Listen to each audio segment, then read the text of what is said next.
by'ukuri inkotanyi urebye uko zipfa wagira ngo zirazuka ariko zo ziribeshya ngo zirazuka.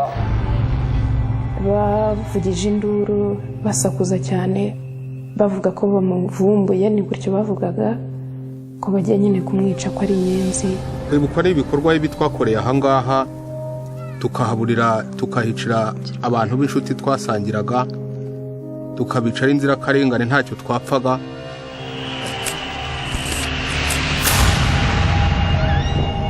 We looked around us and smelled and saw. We realized that we were in the midst of a genocide. The genocide in Rwanda in 1994 was a planned and political campaign. It came from a racist ideology called Hutu power. Si ça recommence en 94, c'est qu'est-ce qui s'est passé à 59, les années 60, les années 70. Kirigishwa kigira izindi mbaraga ari nazo zashenye igihugu.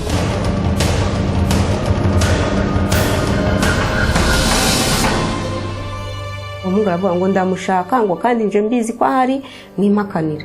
Maze kudufungira abakobwa bafungira mu byuma byabo, abamama bakuru babafungira mu byuma byabo. Kuko nibwo umuryango wanjye washize nta n'icyanyibagiza uwo munsi.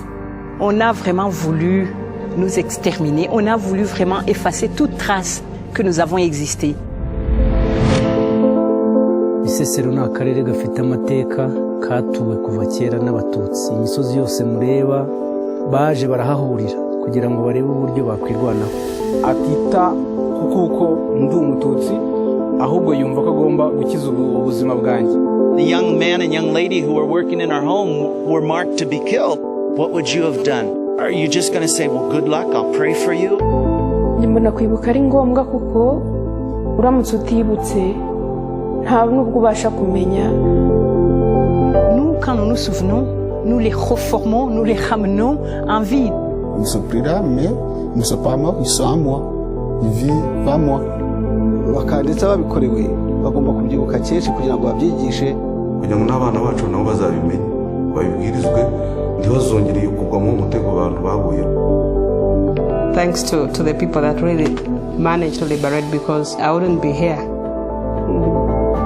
The body of Rwanda was tortured, was assaulted, the body succumbed, but the spirit never did.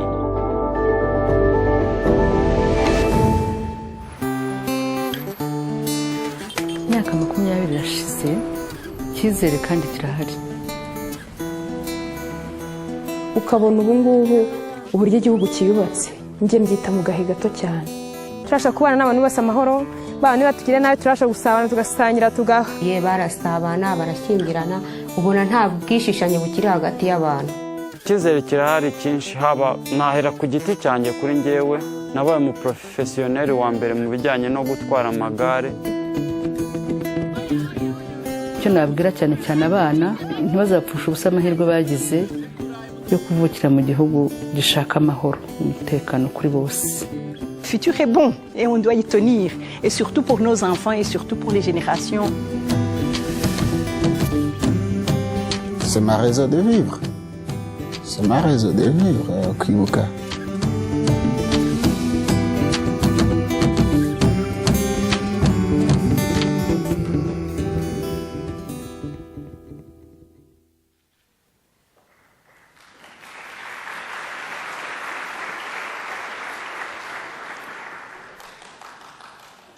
Madame la directrice générale de l'UNESCO, Monsieur l'ambassadeur délégué permanent du Rwanda auprès de l'UNESCO, Monsieur le président d'Ibuka France, Excellences, Mesdames et Messieurs, bonsoir. Nous sommes réunis ici ce soir, solennellement à l'occasion de la cérémonie qui se déroule dans le cadre de la Journée internationale de réflexion sur le génocide de 1994 au Rwanda. Pour vous accompagner ce soir, nous avons proposé à Madeleine Mukamabano de vous présenter les grands moments de cette cérémonie. Madeleine Mukamabano, que vous connaissez sans doute, est titulaire d'un cursus multidisciplinaire en lettres, journalisme et sociologie. Elle est connue du grand public pour l'émission Le Débat africain qu'elle a lancée et animée pendant 20 ans sur RFI, Radio France Internationale.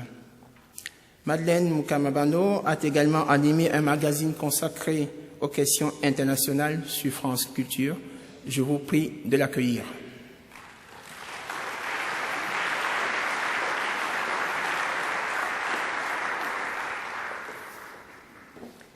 Il y a 20 ans, jour pour jour, débutait le génocide des Tutsis du Rwanda, le dernier génocide du XXe siècle. Un génocide souvent qualifié de génocide de proximité ou de voisinage. En effet, sous l'ordre du gouvernement de l'époque, des hommes, des femmes, des enfants, oui, des enfants, ont massacré leurs voisins comme on accomplit un devoir civique. À l'espace de 3 mois, plus d'1 million de personnes furent assassinées au nom d'une idéologie raciste. Parce que les Tutsis, on leur a refusé le droit de vivre. Beaucoup d'autres Rwandais, Hutus, ceux-là, sont morts parce qu'ils s'étaient opposés au plan meurtrier du régime génocidaire. Le temps ne dissipe pas l'effroi qui nous saisit lorsque nous nous penchons sur ces 3 mois d'horreur. Le temps ne dissipe pas non plus un certain sentiment de malaise lorsqu'on se souvient de l'inertie et du silence de la communauté internationale. À ce moment-là, les Tutsis du Rwanda ont eu l'impression qu'ils avaient été exclus de la communauté humaine. Aussi, cette soirée de commémoration n'est pas seulement une soirée de deuil, elle est aussi une soirée d'engagement. Nous sommes là pour rappeler cette vérité simple. On ne construit pas l'avenir dans l'oubli du passé. Au contraire, c'est parce que ce passé hante notre présent qu'il faut l'affronter, tâcher de le comprendre, de le transmettre afin qu'il éclaire notre avenir. Le devoir de mémoire est aussi devoir de vérité, d'éducation, de prévention et d'action. Je sais que l'UNESCO mène ce travail avec la ferme conviction que l'examen de l'histoire, aussi difficile soit-elle, ne nous affaiblit jamais, ne nous diminue jamais, mais au contraire, elle nous grandit et nous élève dans le partage de nos valeurs communes. Et c'est pour cela que cette soirée se déroule ici, à l'UNESCO, dans la Maison du Savoir, dans la Maison de la Culture, de la Paix.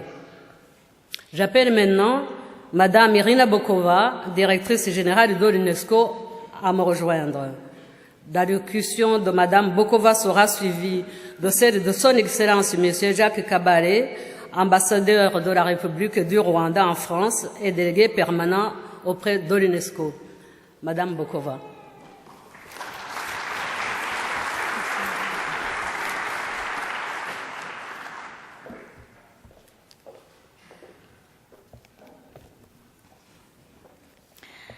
Monsieur l'ambassadeur du Rwanda auprès de l'UNESCO, Monsieur le Président du Conseil exécutif, Monsieur le Président de la Conférence générale, Mesdames et Messieurs, nous commémorons ce soir le souvenir du génocide de 1994 au Rwanda, l'un des plus radicaux, je dirais, de l'histoire contemporaine. En l'espace de 100 jours à peine, près d'1 million d'hommes, de femmes et d'enfants ont été massacrés. Ils ont été tués pendant que la communauté internationale est restée muette et impuissante, laissant se reproduire ce qu'elle avait justement pour mission d'empêcher. Ils ont été tués une génération après que l'humanité a découvert les camps d'extermination nazis et qu'elle avait juré plus jamais ça. Cette vérité ébranle les principes de la communauté des nations et blesse l'idée que nous avons de son efficacité. Nous devons tirer toutes les leçons de ce drame. Et ce soir, en commémorant les victimes, nous devons rendre compte de ce que nous faisons pour prévenir les génocides. Le génocide au Rwanda ne fut pas le résultat d'une explosion spontanée du fureur populaire. Il fut le produit d'une politique raciste après des années de conditionnement idéologique relayé par les médias. Les médias ont le pouvoir de libérer et d'émanciper, et dans ce cas, ils ont été utilisés pour endoctriner et pour asservir. Il y avait des appels au meurtre sur Radio 1000 collines, écoutés par des jeunes qu'on incitait à tuer, comme en d'autres temps, sur d'autres continents, on appelait à tuer la vermine. Toujours les mêmes mots, toujours la même logique. Construire la paix, mesdames et messieurs, c'est vrai, c'est tourner la page. Mais avant de tourner la page, il faut la lire et ne rien omettre, rien oublier. Il ne faut rien éluder des actions et inactions de la communauté internationale. Il ne faut rien éluder de l'histoire des victimes, car le négationnisme et la déformation de l'histoire sont comme une 12e mort pour elles. Ladies and gentlemen, this Commemoration Day, established by the United Nations General Assembly in 2003, embodies our commitment to fight against genocide. In this struggle, the role of UNESCO is clear. It is to prevent genocide through education, through knowledge of history, through greater mutual respect and understanding. Education can help prevent hate speech. Education can undermine prejudice. Education can weaken the grounds of ignorance that allow for racism. This is why UNESCO is drawing on all its academic networks to integrate these essential issues into school and university curricula. This is why UNESCO has established a comprehensive inventory of policies and resources in 45 countries in sub-Saharan Africa to strengthen the culture of peace. We have created a UNESCO chair on genocide education at the University of Southern California, a UNESCO chair in genocide prevention at Rutgers University in New Jersey, an additional one in Krakow. In Latin America, with the support of France, UNESCO will launch this year a network of focal points in the ministries of education to coordinate teaching of the history of genocides and mass violence at the regional level. Again, with the support of France, UNESCO is working today to support the teaching of the history of genocides in several African countries. Across the world, in every instance, the same truth comes out, which I wish to underline because I believe it is fundamental. Knowing history in all complexity, including its most tragic chapters, does not involve competing memories. On the contrary, this knowledge builds solidarity with and between victims. Knowledge is one way to conjure away the anger and hatred of the past. Knowledge is a force of peace, a force for tolerance. The culture of peace stands at the heart of all UNESCO's action for Africa. It stands at the heart of the action plan adopted in Luanda, Angola, during the forum co-organized with the African Union in March 2013.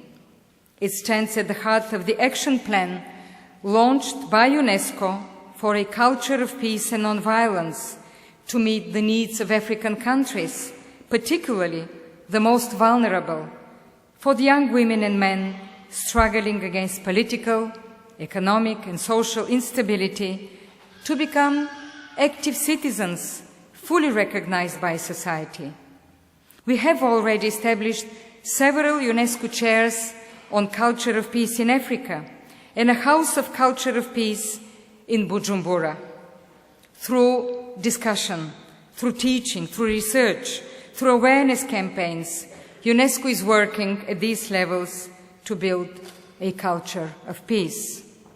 We must never bow before messages of hatred. We must identify them and challenge every time, in every country, to intervene as early as possible to prevent the rise of violence. Et maintenant, permettez-moi, Mesdames et Messieurs les ambassadeurs, chers invités, de saluer ce soir la présence de rescapés, dont beaucoup sont réunis au sein de l'association Ibuka, dont je salue le travail. Je salue également Son Excellence Jacques Kabalé, ambassadeur du Rwanda auprès de l'UNESCO, pour cette initiative à laquelle l'UNESCO s'honore de s'associer. Je tiens à remercier la délégation des États-Unis pour son soutien à l'exposition de témoignages de rescapés recueillis par l'organisation Voices of Rwanda, créée spécialement pour l'occasion par son fondateur Taylor Krauss. Merci à tous ceux qui nous aident à porter ce message ce soir, en particulier Monsieur Pierre Berger, ambassadeur de bonne volonté, pour sa contribution à l'organisation de cette soirée.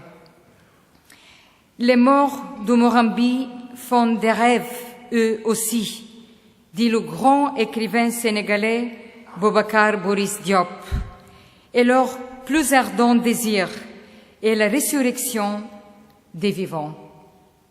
La mémoire des morts doit guider les vivants, alerter les vivants et les porter vers la vie, vers la vigilance et vers la paix. Cette paix qu'en Kinyarwanda on appelle Amahoro. Merci pour votre attention.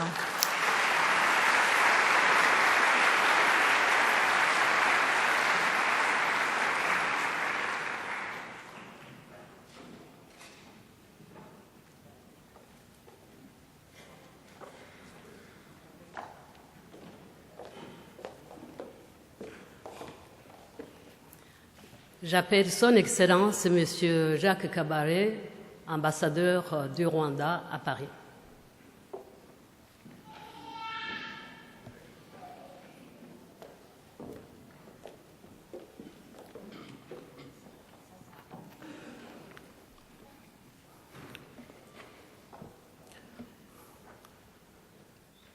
Monsieur le Président de la Conférence générale, Monsieur le Président du Conseil exécutif, honorables ministres, Madame la Directrice générale de l'UNESCO, Madame Bokova, Excellences, Mesdames et Messieurs les ambassadeurs, Excellences, Mesdames et Messieurs les délégués permanents à l'UNESCO, distingués invités, chers compatriotes, Mesdames et Messieurs. Permettez-moi tout d'abord de remercier très sincèrement Madame la Directrice générale qui nous accueille aujourd'hui pour cette 20e commémoration du génocide perpétré contre les Tutsis au Rwanda en 1994. En organisant cette rencontre avec la délégation permanente du Rwanda, elle démontre une fois de plus son engagement pour la culture de la paix, le devoir de mémoire et son attachement au Rwanda. Permettez-moi de vous remercier tous, de tout cœur, d'avoir répondu spontanément et si nombreux à cette cérémonie commémorant la 20e année du génocide perpétré contre les Tutsis. Votre présence à nos côtés témoigne aujourd'hui de votre amitié, de votre engagement et de votre solidarité.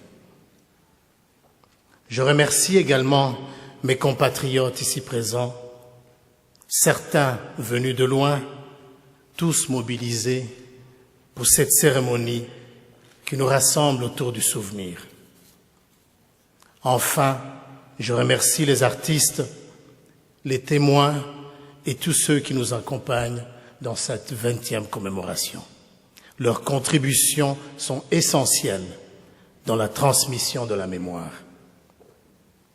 En organisant cette rencontre, l'UNESCO s'inscrit dans la volonté des Nations Unies d'organiser chaque année, le 7 avril, la Journée internationale de réflexion sur les génocides de 1994 au Rwanda. Par cette initiative, l'UNESCO souligne la signification universelle de cette commémoration. Organisation représentative de la communauté des Nations Unies, l'UNESCO met ainsi en avant la responsabilité collective qui doit être exercée en matière de prévention des génocides par l'éducation et la culture de la paix. À cet égard, il est nécessaire d'être précis lorsque le mot génocide est utilisé parce qu'aucune ambiguïté n'est permise dans ce domaine. Or, le terme génocide au Rwanda ou encore génocide rwandais ne reflète pas la réalité du génocide perpétré contre les Tutsis. 20 ans après, alors que toute la vérité de cette tragédie a été établie, il est surprenant que les termes génocide contre les Tutsis, génocide des Tutsis, génocide perpétré contre les Tutsis soient difficiles à dire ou à exprimer. La formulation doit être claire et sans ambiguïté. Nous espérons que très rapidement, le Conseil de sécurité, les Nations unies pourront, dans une résolution, consacrer le mot qu'il faut, c'est-à-dire génocide des Tutsis. Aujourd'hui, nous rendons hommage à plus d'1 million de victimes Tutsis. 1 074 016 personnes, plus précisément, sur une population de 6,5 millions d'habitants. À vous de faire les proportions. Nous rendons hommage à tous ceux qui n'ont pas été entendus quand ils ont lancé des appels au monde afin de prévenir le génocide qui se préparait, ou même plus tard, pour dénoncer ce crime contre l'humanité. Nous rendons hommage à tous ceux qui ont secouru des Tutsis, à ces justes qui ont courageusement sauvé des vies en mettant en péril les leurs. Nous rendons enfin hommage à tous les rescapés, pour qui rien ne pourra jamais remplacer les pertes subies.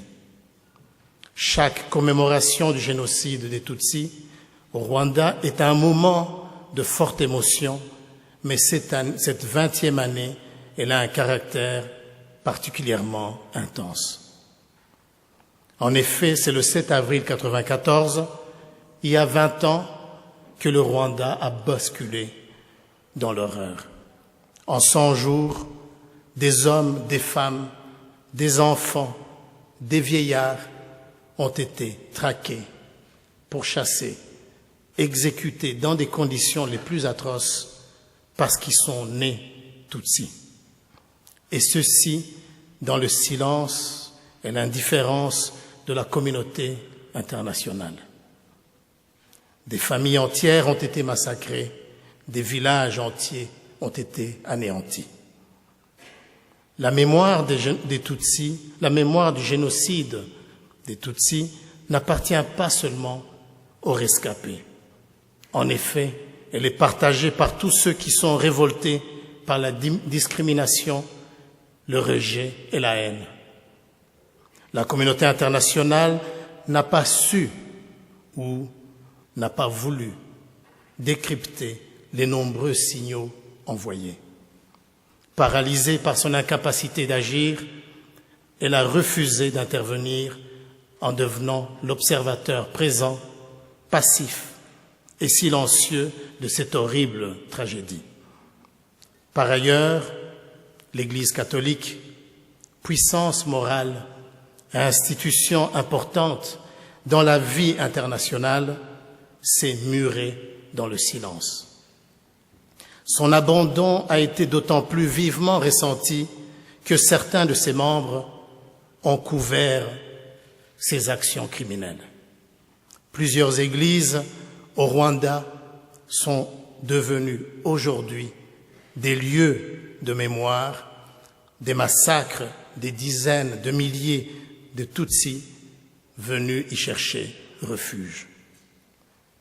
Permettez-moi de rendre ici, au nom du peuple rwandais, un hommage appuyé à son Excellence le président Paul Kagame, qui, en 1994, à la tête des forces du Front patriotique rwandais, a pu, envers et contre tous, combattre et neutraliser les forces génocidaires et leurs alliés, sauvant ainsi d'une mort certaine des centaines de milliers de vies.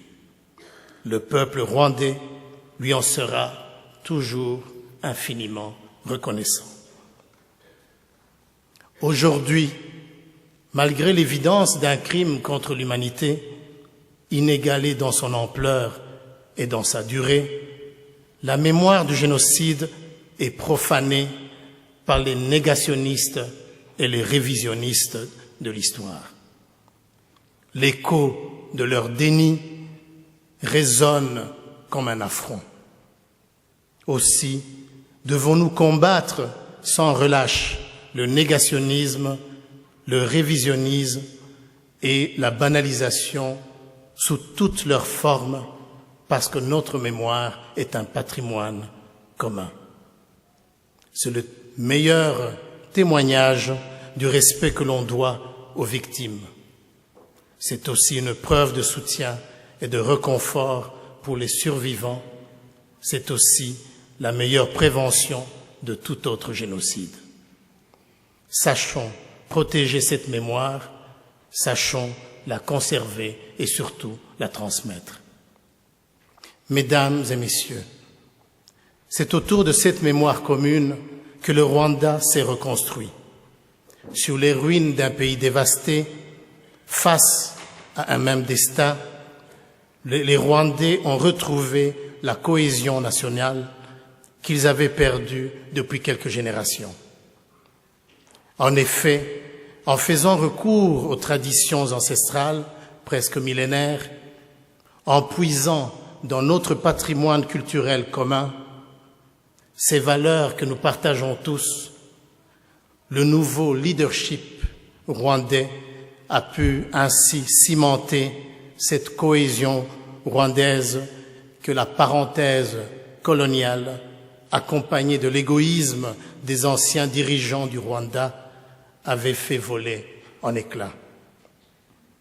Ceci a permis de retrouver une nouvelle unité fondée d'une part sur la justice grâce aux juridictions Gacaca, l'égalité, la parité du genre et l'appropriation de nos propres valeurs, c'est-à-dire le courage, la résilience, la dignité et la solidarité.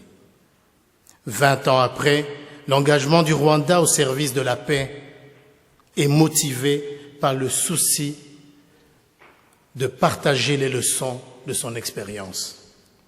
Il s'agit de tenter d'éviter aux autres peuples le drame que nous avons connu.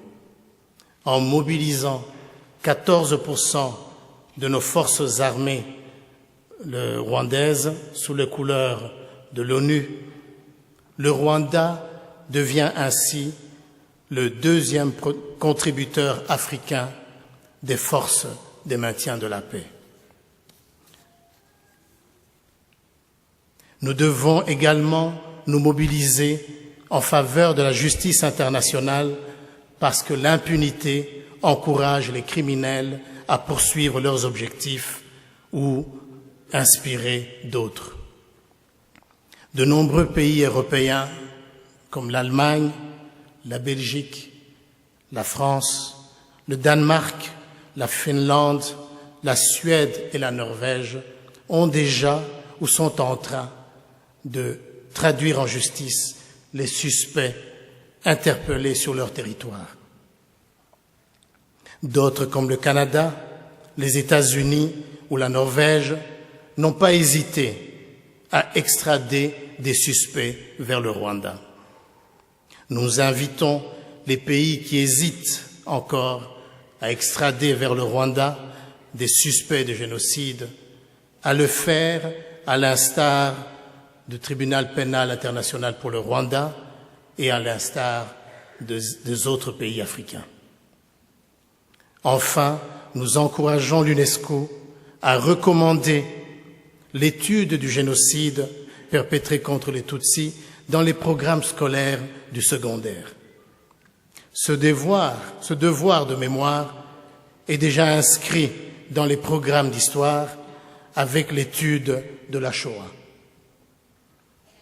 Il est devenu crucial de l'enrichir et de le compléter avec une réflexion sur le génocide des Tutsis. Il faut en effet que les futures générations sachent à quel point la discrimination et le rejet sont le terreau de la haine. Il faut aussi qu'elles aient la capacité de s'opposer au négationnisme et au révisionnisme. Pour conclure, le Rwanda de 2014 envoie un message universel d'espoir. Il montre chaque jour qu'il n'y a pas de fatalité. Il invite à rejeter la discrimination et à combattre l'impunité. Quand le courage et la détermination d'un peuple réuni triomphent de l'adversité, c'est l'humanité tout entière qui reprend confiance. La tragédie de 1994 est une leçon d'humanité à l'humanité. Sachons rester des témoins engagés. Ensemble, continuons à commémorer le passé afin de mieux prévenir l'avenir. Seule la justice et la mémoire peuvent nous préserver d'un autre génocide. Je vous remercie.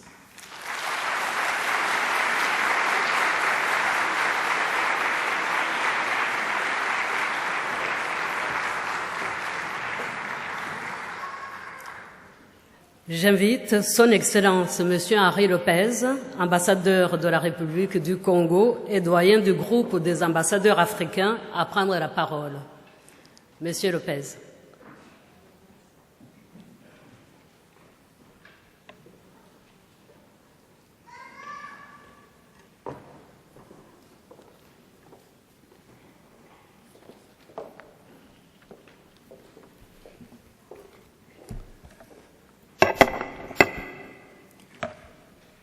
Madame la directrice générale, chère Irina Bokova, Monsieur le Président de la Conférence générale de l'UNESCO, Monsieur le Président du Conseil exécutif de l'UNESCO, Monsieur l'ambassadeur du Rwanda en France et auprès de l'UNESCO, mon cher Jacques Kabalé, chers collègues, Mesdames et Messieurs, je voudrais tout d'abord, au nom de toutes les ambassades africaines accréditées en France et, s'ils me le permettent, auprès de l'UNESCO, remercier l'ambassadeur Jacques Kabalé d'avoir tenu à faire ressortir notre présence en cette douloureuse occasion. C'est important parce que c'est une date à l'occasion de laquelle les Africains, les États et tous les citoyens de l'Afrique doivent se poser la question: pourquoi, dans ces moments-là, nous avons été absents? Je ne le souligne pas pour accuser, je le souligne parce que le Rwanda est une partie de l'Afrique